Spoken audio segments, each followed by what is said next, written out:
விழுப்புரம் மாவட்டம் செஞ்சியில் 579.66 லட்சம் ரூபாய் மதிப்பீட்டில் கட்டப்பட்ட இந்த புதிய ஊராட்சி ஒன்றிய அலுவலக கட்டிடத்தை முதலமைச்சர் மு.க.ஸ்டாலின் காணொலி வாயிலாக இன்று திறந்து வைத்தார்.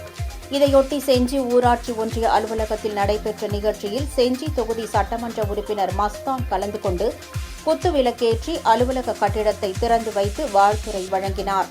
இந்நிகழ்ச்சியில் மாவட்ட ஊரக வளர்ச்சி திட்டத்தின் கூடுதல் ஆட்சியர் பத்மஜா, செஞ்சி ஊராட்சி ஒன்றிய தலைவர் ஆர். விஜயகுமார், செஞ்சி பேரூராட்சி மன்ற தலைவர் முக்தியார் அலி மஸ்தான் உள்ளிட்டோர் கலந்து கொண்டனர்.